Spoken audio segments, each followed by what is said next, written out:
Welcome, everybody, back to another exciting show of the About That Water podcast.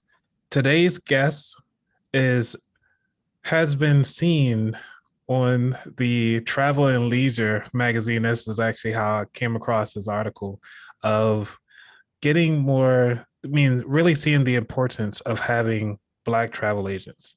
And my guest today is Stephen Scott, who is the owner and CEO of Travel Hub 365. How you doing today, Stephen? I'm doing good. Thank you so much for having me. No problem. So, the main reason why I really wanted you on the show is because the article actually well, spoke spoke really well to me because it shed some light that there aren't many Black travel agents. And every time I looked at a travel agent, it always been like a middle-aged white woman, to be honest. Mhm. And I noticed that a lot of women are inside the travel agency space. So can you speak to us a little bit more like how you got started and what is the company is about? Sure. The company that I operate is steady growing. Obviously, we've had a bump in the road here in the last year, but for the last almost 6 years, we've been growing very steadily and quickly to grow our clients. And we've got a mixture of corporate accounts, law offices in DC. We've got a sports team. We actually handle all the travel for the Columbus Blue Jackets. We've got groups that we've sent out, weddings, leisure travel. We've got a whole swath of the types of accounts, but all of that is happening because my background in travel has spans both corporate and leisure. So I started out in United Airlines in Chicago here at the headquarters back in 2004. I spent 4.5 years there. I then transitioned over to working for Royal Caribbean for 5 years. The first couple of years I was in the Miami office dealing with the consumer sales. And then the last 3 years, I was in New York City supporting all the travel agents out there to help them grow their business. So in that process of those last 3 years, I Mm-hmm. was uh, in Manhattan, Brooklyn, Bronx, and Staten Island, supporting all of these travel agents. And so what you'll find in doing that role is that sometimes you're at the small mom and pop. You might be at a kitchen table with one agent trying to work in a large group, or you're in front of 150 people giving a presentation about your brand and with the larger luxury agencies. In that span of that process, you start to say to yourself, okay, I am helping so many people to grow their business and to do the right thing or to adjust their marketing or adjust their sales or their conversation with their customer. Eventually I said, you know what? I can do this myself. And yes, in that span of time, you have a very clear understanding of the demographics of the industry. And I found that if I took this step, I was going to bring in a capability and the skill set and an understanding of our background of African Americans and a different perspective on the marketing and who should be seen on the advertisements and what do we want to market and how do we want to go to market. All of those things start to come together, and I think we have been really able to capitalize on that and do things differently because of who we are. So, but what got you into traveling in the first place? Yeah, it was actually my parents. So my mom had an agency when I was in middle school. And so she started with Carlson Wagonly Travel, doing, she had flashcards there. I'd be a little kid laying on the bed with my mom, and I would help her go through the flashcards of the different airport codes. So I'd say, "Oh no, mom, that's such and such," or she'd go through a bunch of them, and I said, "Correct, correct, correct." So at the age of 11 and 12, I knew airport codes for probably 150 cities around the world. Wow. Yeah, Wow. so that was great. And so she took her business from the basement with just curtains up, and she took that all the way up to a front store, and she did that for 7.5 years.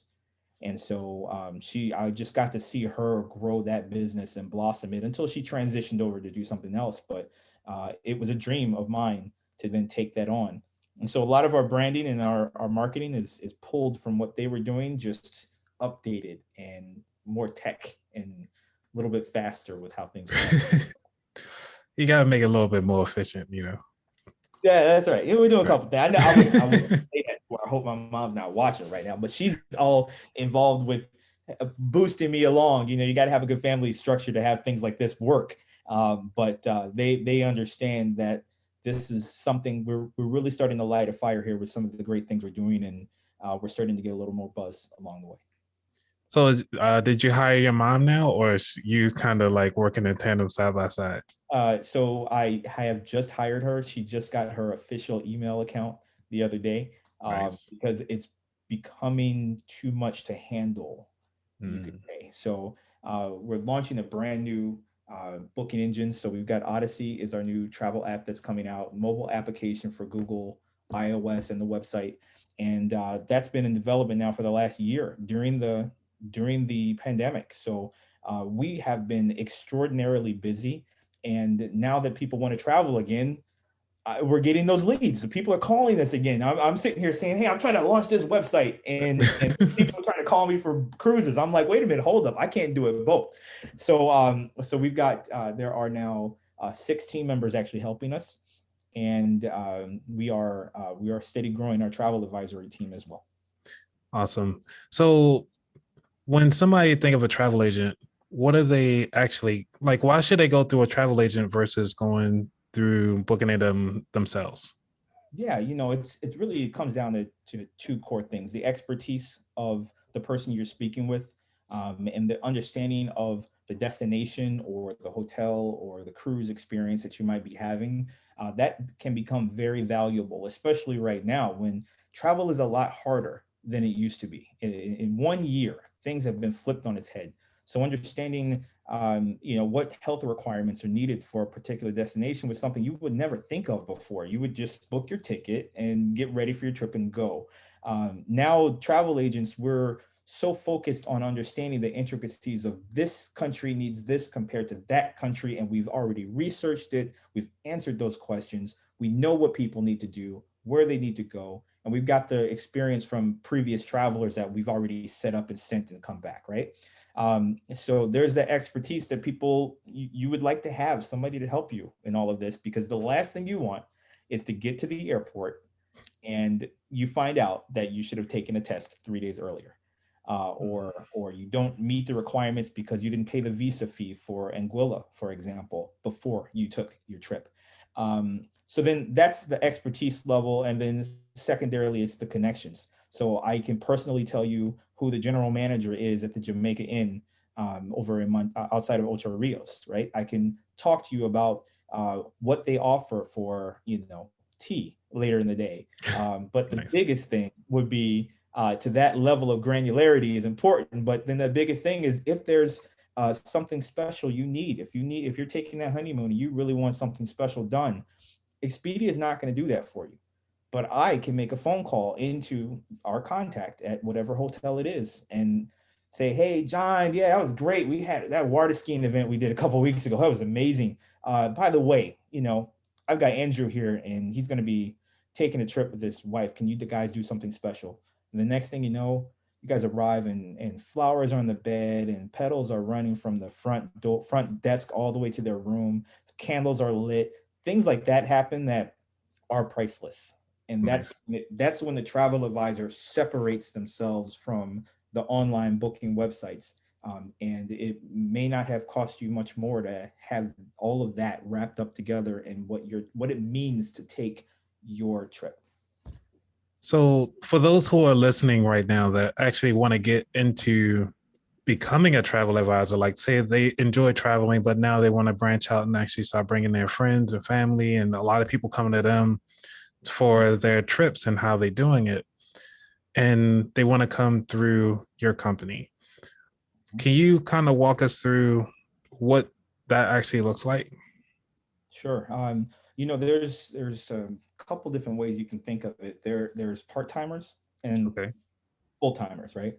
A part timer, I consider someone a part timer that says, "I just want to do this on the side. I'm going to have a regular job during the day, and I'm just going to kind of book a trip here and there for some friends and family." The part timer, there are avenues for them to be able to kind of sign up and be a travel agent, listed as a travel agent, and book some things here and there.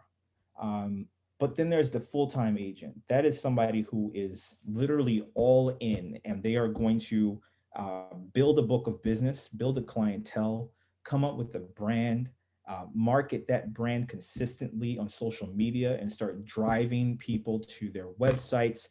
But then that other major piece of that full timer is they have the time to educate themselves. And education and participation are the two biggest factors that are going to really separate a part timer from a full timer. So I don't consider part timers to be in the same area of what we do. So someone has to really talk to themselves and say, what am I trying to get out of this? And so that full timer is someone who would then speak with us. The full timer really wants they want their head in it.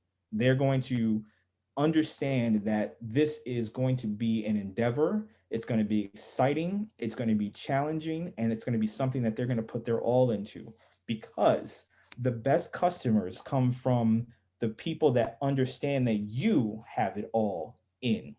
And therefore, when you come to me for your trip, you know this guy, he's on the ball, right? He knows his stuff. He's pushing everything he can as far as trying to understand the ins and outs of that destination. Or he's not only taking fam trips, but he's posting about it. He's creating videos, or she is doing what she needs to do. So how people would get involved with us from that full-time standpoint, they can visit our website. We've got a wonderful form there to reach out to us. So it's travelhub365.com/apply.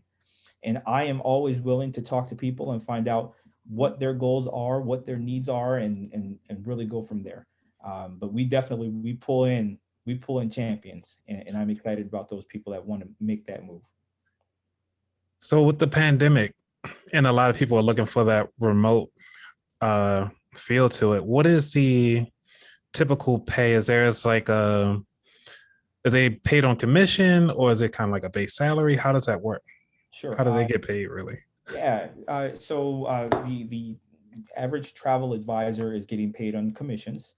So those commissions are coming from the hotels that you book, the rental cars, many times air as well.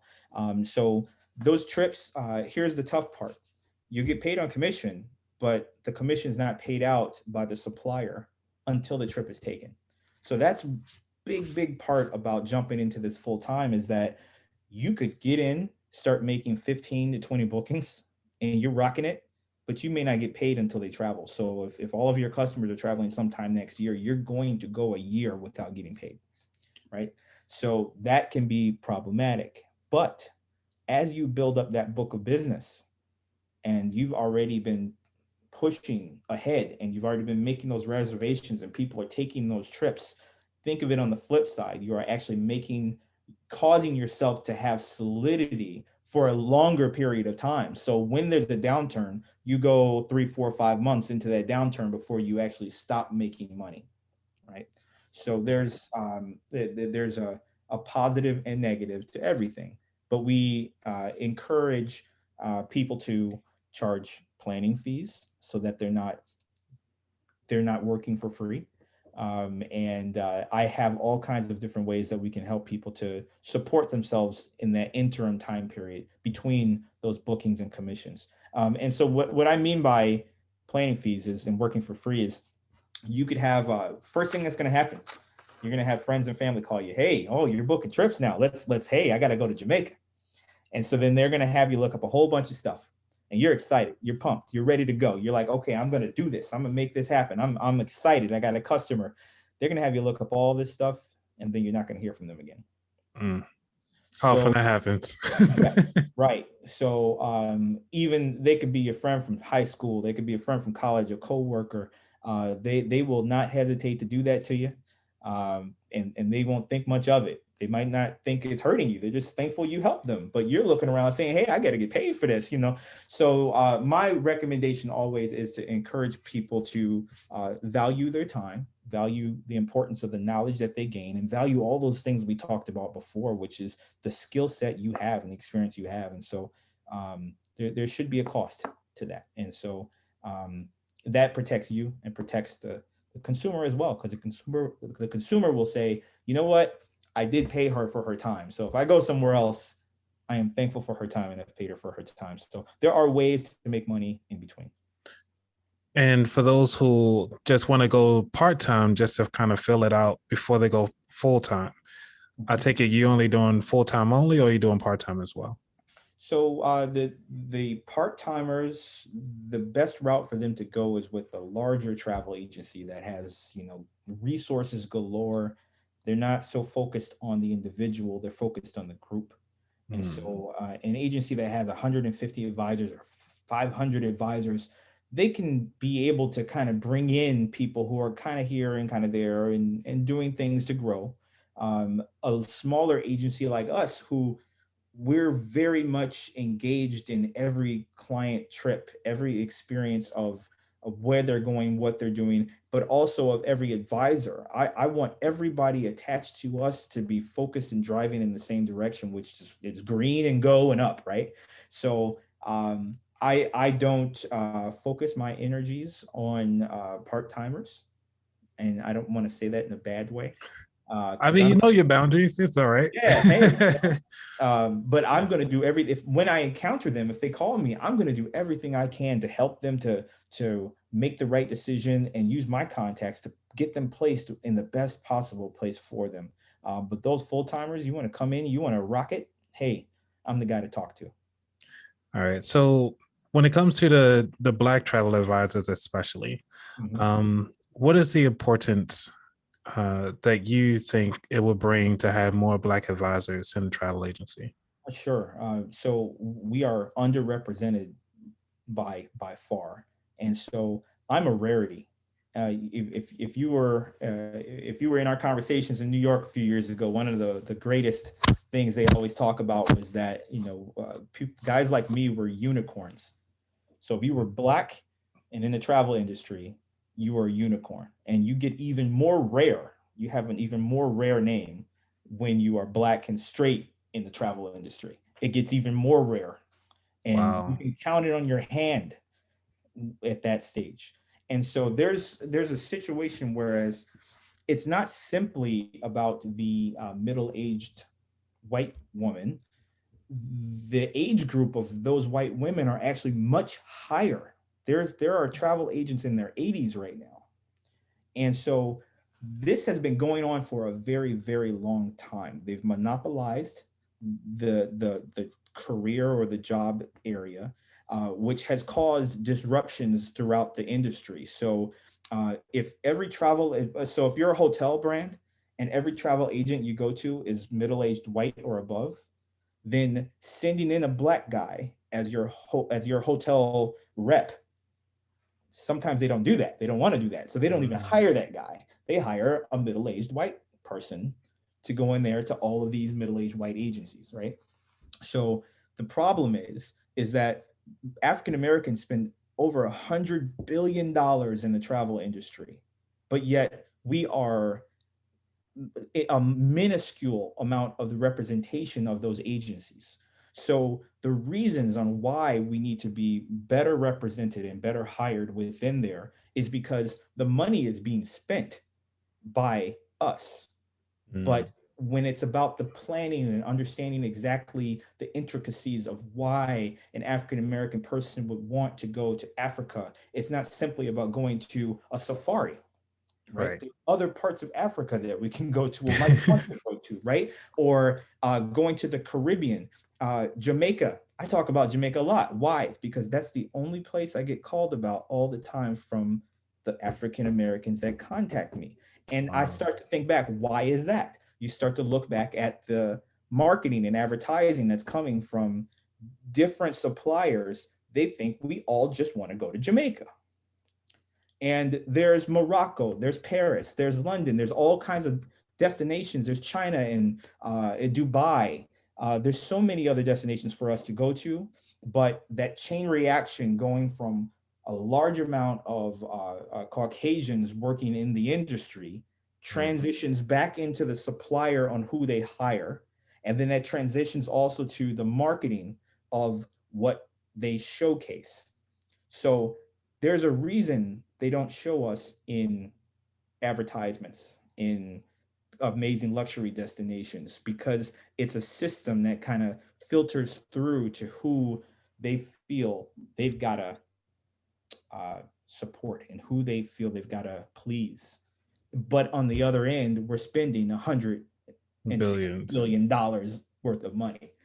That's So crazy. yeah, so the more we can bring in more of us into the travel agent side, the more things will start to change going backwards. And so one of the things we're doing with Odyssey is that you've got Airbnb, you've got Expedia, you've got Hotel Tonight. Odyssey is going to be right in there with it. But the difference is when you see Odyssey marketing, you're going to see a diverse, more inclusive branding and marketing from the top down. So when you see commercials on TV, when we launch in 2 months, when you see advertising on social media or in magazines or billboards, it's going to be diverse, Mm-hmm. not just because we're forcing it, it's because that's who we are.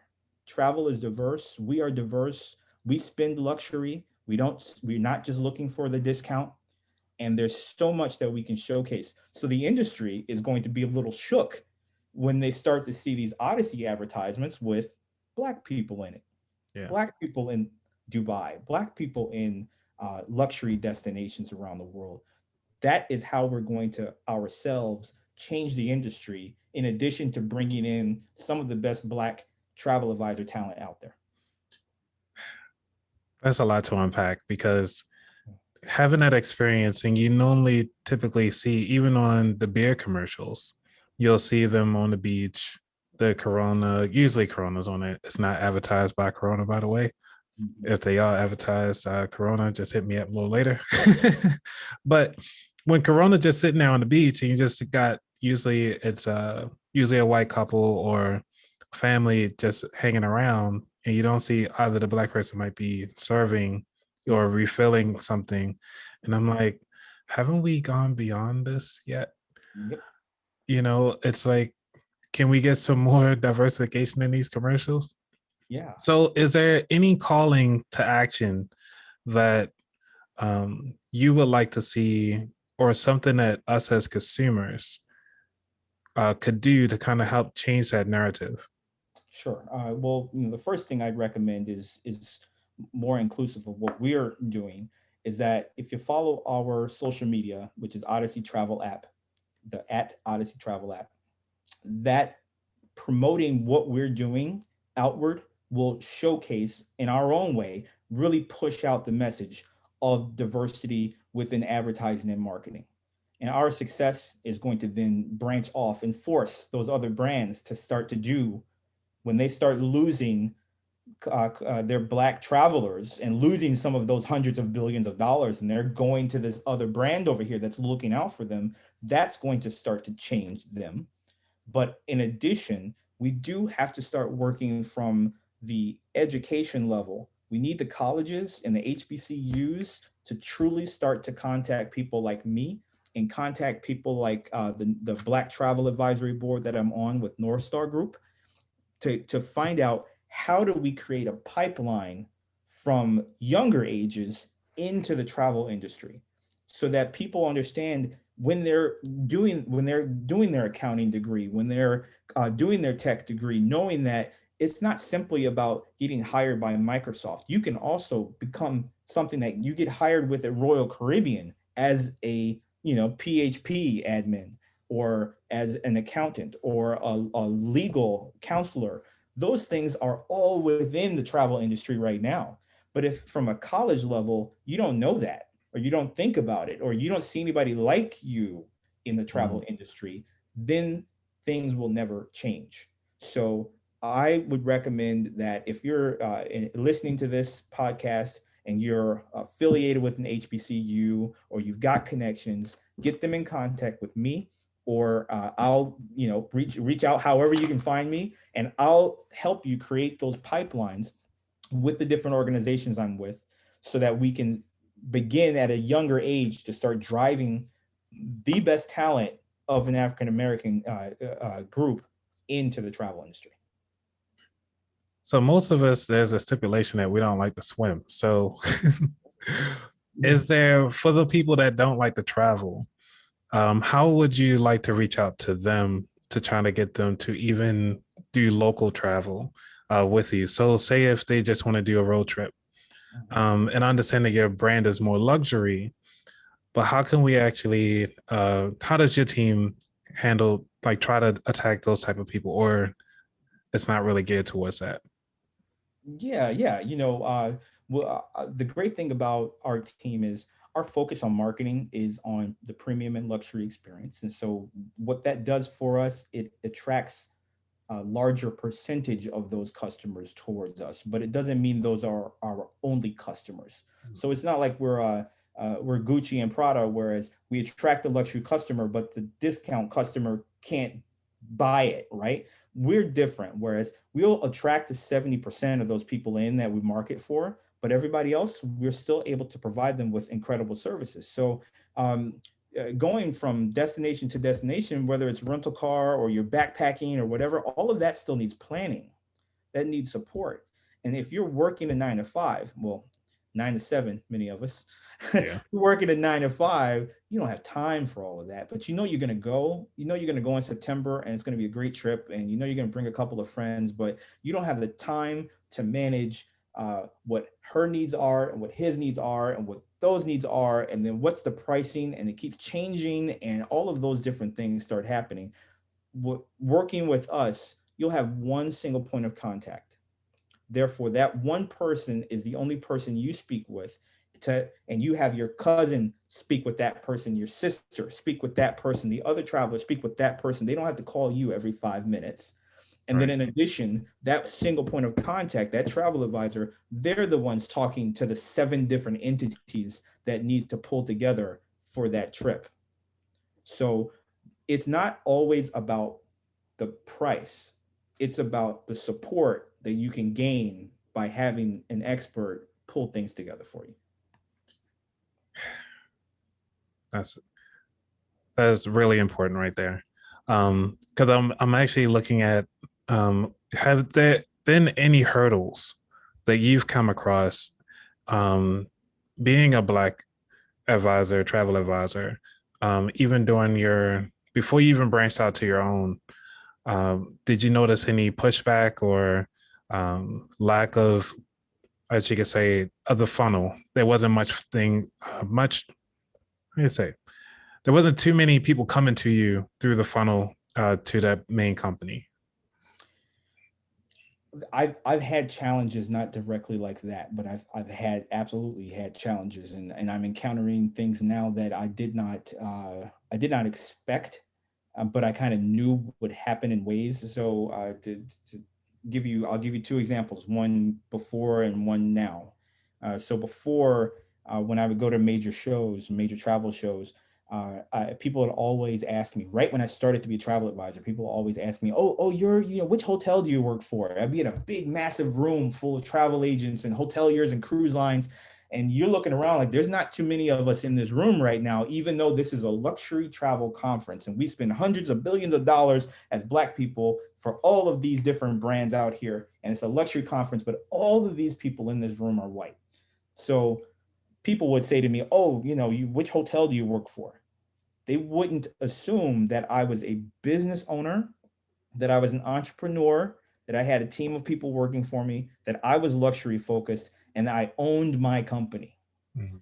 That was just too much for them to think about. So the idea was, oh, he must be working for Marriott. He just assumed Wow. that, right? So I have ways of putting people in their place very quickly, especially when you start to talk to somebody, you find out they don't own their agency. They are a travel agent that, hey, they are trotting along and part timer.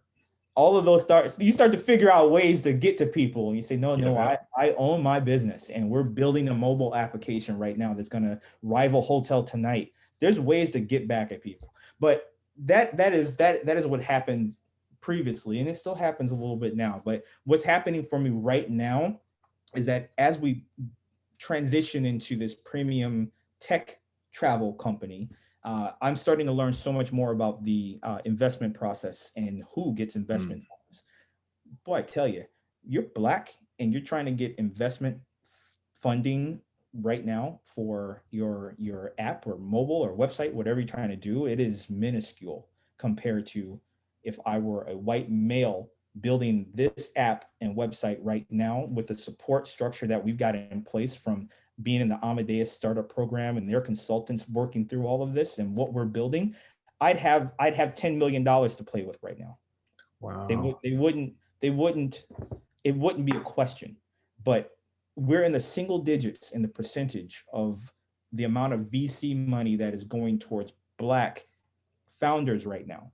And so the uphill battle we have to launch this and grow it is going to continue to be there. So I'm going to have to rely on the revenues of this to consider to push this forward, as opposed to if I had just come out of some Ivy League school and someone said, "Hey, I Mm, like your idea. You put nothing together for it, and I'm gonna hand you $10 million to hire all your people and your consultants," right? right. I don't have that option. So I am fighting tooth and nail to do everything to make this work and make this happen. And I am probably more excited than anybody else because I know where we came from to get to this stage right here. To think that I'm 2 months from launching something in the market that will disrupt the market in ways not seen before, because none of them cared about the diversity of the market, diversity of marketing, or focused on luxury travel. None of them cared. And so I care and I'm going to push it forward. There you go. That's the best way to have it. Because I think that's the reason why Greenwood, I'm not sure if you've been watching Killer Mike, and that's the reason why he started up the fintech, was to try to give more money into venture capital or the VC money for upcoming products, Right. especially in the Black community, since we always are underrepresented in so many ways. And sometimes you look at certain things and you're like, but I'm only one person. I can't be in all these other avenues because I want to focus and in this one area and make sure that you do your best. Mm-hmm. Because you telling me about this, I was like, man, it would be nice if I could help them out in some way to kind of help you build an app. But I was like, I got the podcast, I got, other things. I just can't spread myself out to help out. But this is through this platform, I hope and that more people can actually see your passion and really help push this to the next level for you. Thank So you. I do leave that for the listeners, is to try to reach out, even if they got to shoot your email, just to kind of make sure that say, hey, I appreciate for what you're doing. I think that would definitely go a long way for you, if you don't mind. Yes, thank you so much. I'd love to hear from your listeners, and I'll do everything I can to be available and continue to be hopefully a shining light for the industry, but then all of us as well. One thing people can do for me, there is our pre-launch website is there for signups. So we're going to be very similar as we get closer. We're going to be very similar to other. I don't want to mention them because it's not with you, but other newly launched podcast systems out there. So we're going to be invite only once we get closer. So Clubhouse, I'm sure you're already on there, right? I'm Not not. yet. Hey, we got to get you on there. All Uh, right. but we're going to get closer to that model as we get right at the launch period. But for right now, people can go to odysseytravelapp.com, and it's a simple, just drop your email in there and we'll keep updating you on the great things that we're doing with the app as we get closer. So odysseytravelapp.com. The more signups I can get before we launch is the best thing for us, because it shows our investors and potential investors that there's a demand for what we're launching. And when we launch, we'll get those downloads right away. So that can help. Sounds awesome. All right. So before we get to the futures, just want to go through some of the strategies as we try to talk about cash flow, because as a travel agent, obviously you can travel for free or at least heavily discounted. Um, but what other ways or perks of being a travel agent? Yeah. What ends up happening is that there is this idea that we do travel for free, but there's always that catch, right? So you'll have a hotelier call you up and say, "Hey, you know what? We've just remodeled an entire wing of our hotel, and we'd love for you to come see it." And so that is there. Yes, you might not have to pay for that room, but then you still got to pay for your flights and the rental Mm, car there, or whatever you need to get there, the taxi, the cab. You got to take time off work to do that traveling, so then that's less money you're making. There's a lot involved with it, and there are some folks that come into the industry thinking they're just going to be flying all over the place, but you got to work at some point. So yes, I have been around the world. I have done dune buggies through the deserts in Morocco over by Essaouira.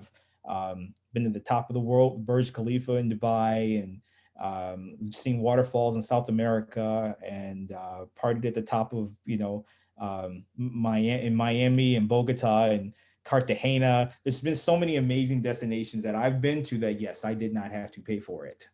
So nice. that is great. But the thing that really helps you the most is you're having great conversations and working through planning things with people that it's going to be the best time of their lives. And so you get to work towards a goal with people, and then they take that trip and they come back and they talk to you about how great it was. To be a part of that process is is something that you just don't get in every job. You're not just pushing papers, you're not just crunching numbers, you're not backbreaking work, but you're connecting with people before they do something. You're building something, and then when they come back, they show to you the excitement of what we did together. So really, you can travel the world, you can do a lot of things, but the experiences and the love you get from people, from helping them to do something they've always dreamt of doing, is that's the win right there, if you ask me. Awesome. All right. So let's go on and dive into the third segment of the show. So, where do you see yourself in the business in 5 years? Yeah, in about 5 years, I'd say we're going to be probably around 25 to 50 advisors working under our host program. And I think that'll be a strong, steady stream of positivity we're bringing out there into the world. It'll put us into a nice realm of getting higher commissions, higher rates, higher things for those advisors that are signing on to us. So they'll continue to make more money. And then just growing our operation. There aren't too many black agencies out there. So we talked before about black travel advisors. Well, then okay, how many are fully owned black agencies? There's not a lot of those, but each one, they're amazing at what they do. And so now I would like to get us up into that realm of the strength of having that many advisors that are diverse, so that when we enter the room with strength, and we enter the room with confidence, and knowing that what we are doing is changing everybody else in that room. And so um, in 5 years, I think our business will be strong on that side. And then additionally, no one knew who Hotel Tonight was in 5 years, 5 years ago. No one knew Right. Airbnb 10 years ago. And so, with the launch of Odyssey here in the next 2 months, in 5 years, I think will be that new brand that came out. And you guys are going to say, wow, I didn't even know who those guys were. Right. Right. And yet, what we will have done will made travel a little simpler, a little easier. And it'll be from our perspective for once. There are no African American travel tech companies out there that you can point to and say that the owner is black. Can you tell the owner is black? Right. So that's where we'll be, hopefully showcasing that we can do it, we can be successful, and I won't have to necessarily worry about asking for money. They'll come to me and say, this is the path forward. And I wish I would have answered his call before. Awesome. Well, I'm glad you answered this call. So, Hey, absolutely. You're great. You're thanks. great. Um, all right. So, I do have a couple questions here from the listeners. But before we get to the listeners, is there anything that you want to share uh, with the audience that we haven't covered so far?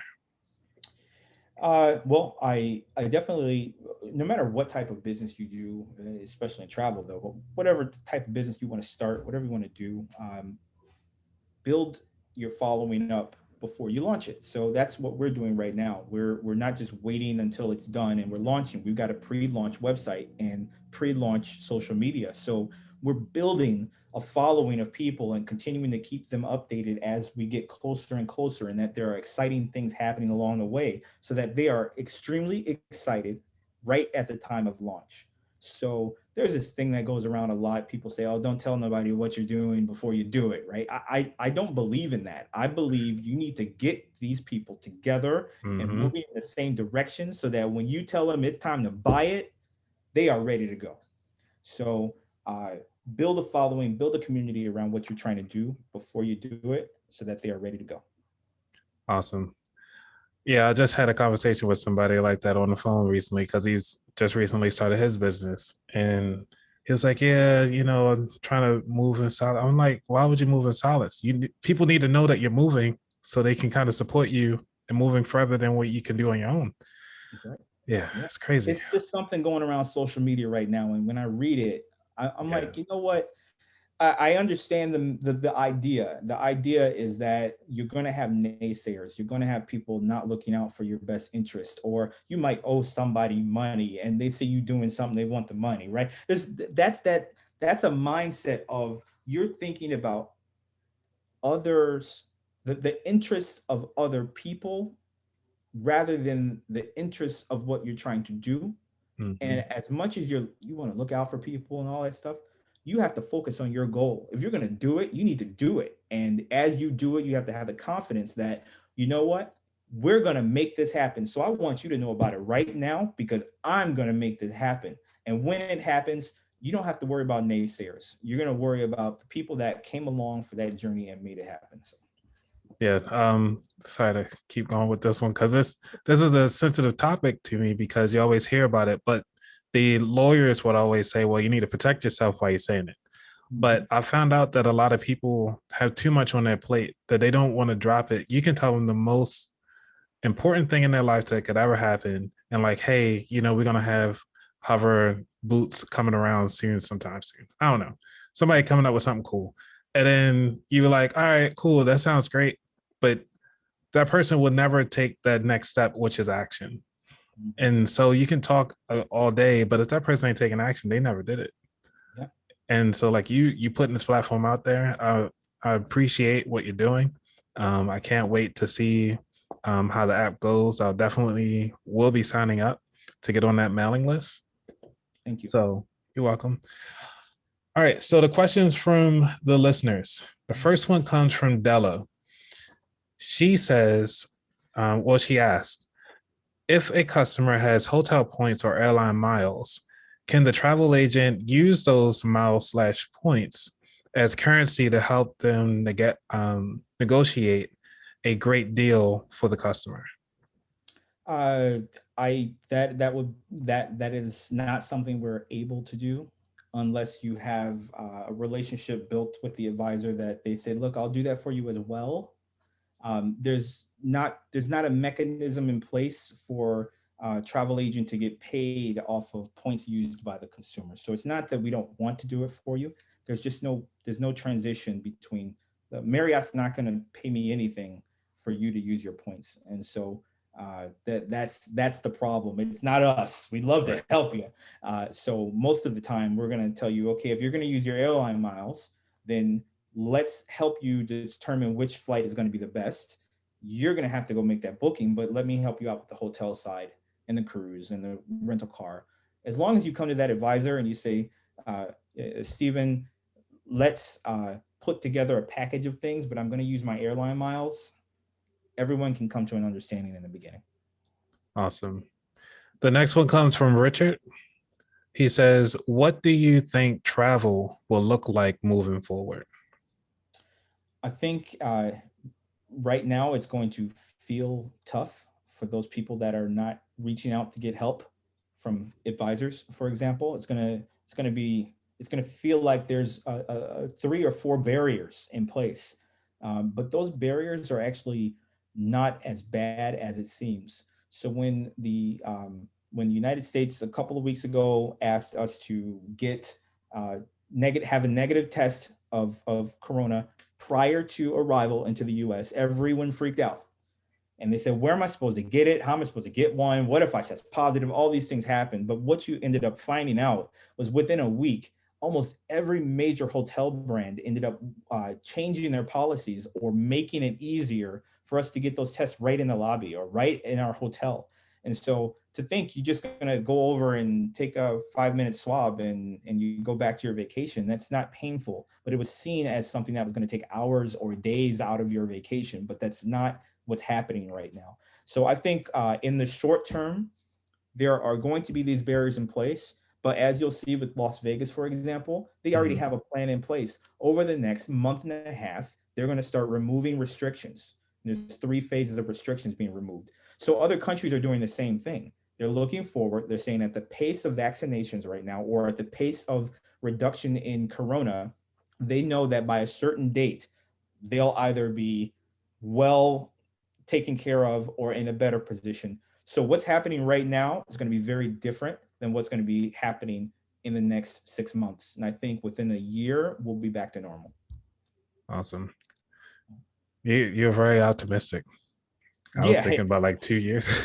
oh yeah. Well, okay. So in 2 years, then I'll feel better because Right. those bookings will be coming in.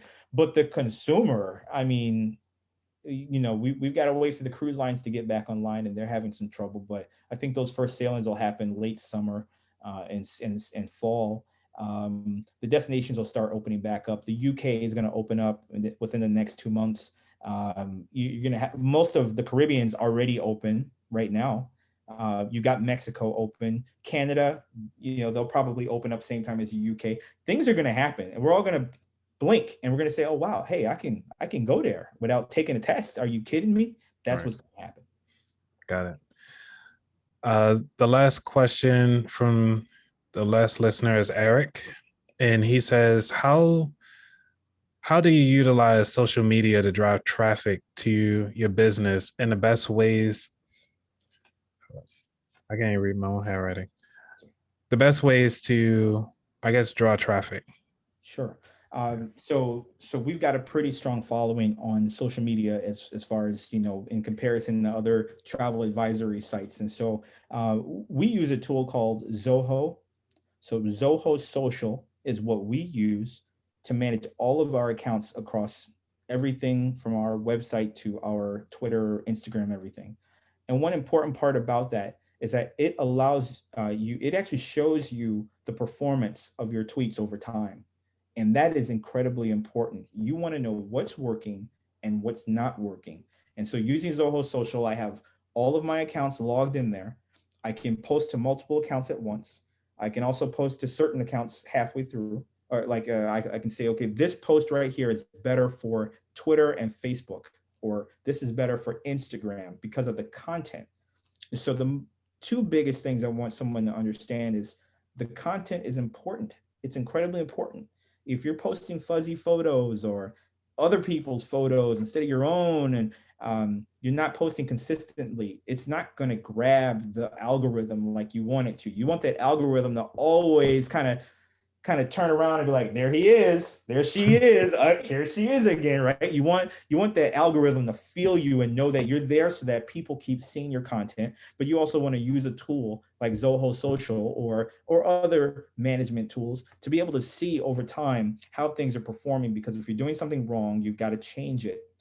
And you won't know if you're doing something wrong unless you see it and you kind of analyze and say, okay, over the last month and a half, my numbers are starting to drop. What am I doing wrong? And you look back at those posts, you say, you know what? I kept forgetting to put my website on my posts. Therefore, people aren't clicking anything on my page. They're not going to my website. And when there's nothing to click, the engagement starts to drop. And so you need a good tool that you can use that's cost effective. That's the one I recommend. And that'll help you to, over time, understand what you're doing right, what you're doing wrong, and then drive more people to your website and social media by including those links. Don't be afraid to include a link to something important about you or what you're doing. And lastly, I'm sorry, don't always link to someone else.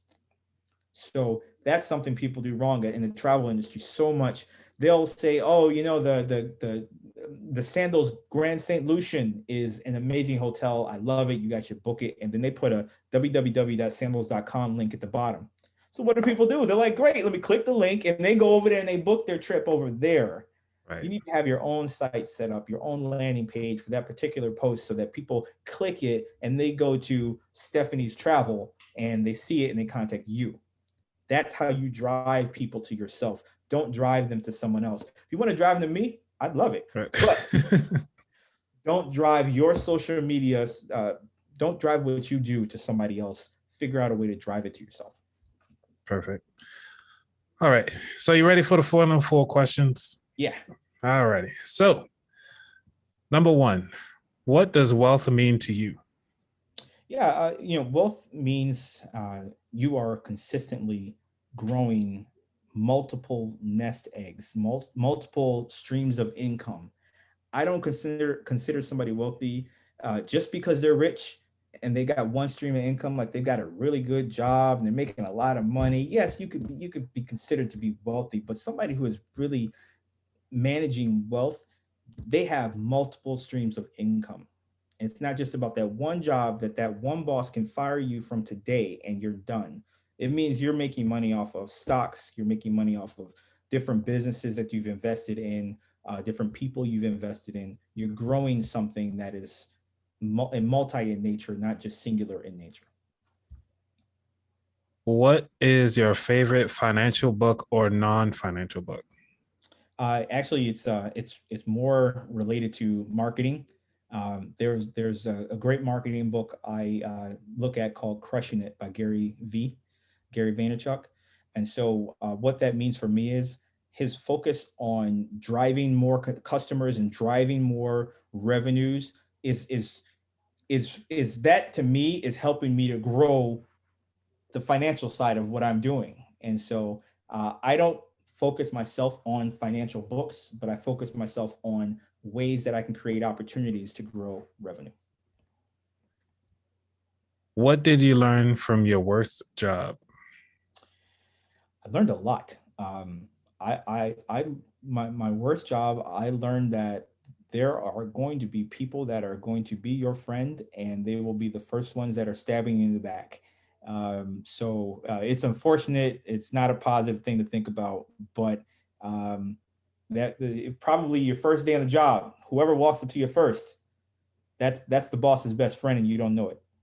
And so I learned so much about, just who am I talking to, understanding that I can't tell everybody everything. I'm this young guy in the office, and yeah, they're my friend. This is great. I can tell them anything. They won't tell on me that I'm 2 minutes late every day. Yes, they are. They definitely are telling on you. So I learned those things early on, thankfully, that helped me later on, but I still continue to make mistakes along the way. I'm not perfect. I've got issues, but that optimism in me got me in a lot trouble before. Well, I did interview a psychologist if you ever need one. So okay, thank you very much. Thank you. Hey, I don't look down on folks that need psychologists and work towards it. Who I keep forgetting his name. He was I just saw Judas and the Black Messiah. I need to watch that. Yeah, I just watched it, so it was great. But I keep forgetting his name. Is it Keith Washington? He's been in a bunch of different shows, but he's needed therapy since coming out of doing that movie, because he just being in that role but being in that environment was strong on him. And so other folks that have seen that movie will understand. We can be actors all day, but sometimes being an actor and being in that role and you see everybody screaming at you like that can be very messed up on you. So I wish him the best. Awesome. And the last question, which is one of my favorite questions, what is your favorite pastry? Yeah. Oh, my favorite pastry is definitely an apple Danish. That is, you give me a couple apple Danishes and it's on, Right. When you mention that's the problem with the pandemic. Okay. I have put on pandemic pounds. So right. I donated a kidney to my dad in September of last year. And so I'm so thankful I was able to do it. He is doing great. I'm doing awesome. Good. Only problem is he's feeling great and I didn't gain 15 pounds. So you can't come off of a kidney donation where they tell you just lay around for 3 months and then you can't go anywhere after that. Just laying around has taken 6 months. So Right. hey, don't put an apple Danish in front of me right now. It's not the right time. Like get the finest man a plane with a treadmill at the end of it. Yeah, that's me. So yeah, hey, I can't wait to get back out there because if I can run through an airport with a suitcase right now, I can knock off a couple of these pounds. That's what we need to do. That's what we all need to do. Definitely. All right. So we down to the end of the show. Where can people find you all over the internet? Yeah, thank you. So we've got 2 sites. So if you're looking specifically for a travel advisor to help you with planning your trip, then or your company to have all of your assistants supporting you to book those trips, that'll be travelhub365.com.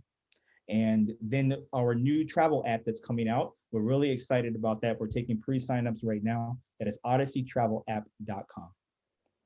Thank you, sir. And again, his name is Stephen Scott. I want to thank you so much for coming on the show and thank you for your time. Absolutely. It's been a pleasure. Definitely would like to have you back on the show next year once, with your predictions that we're going to be flying again. So we'll see. Right. All right. Hold me to it. Hold me to it. All right.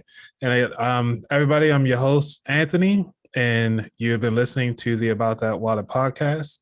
You can actually listen to us on all your lovely podcast platforms along with YouTube, finally. So thank you all. It's been a pleasure. Take care. Peace.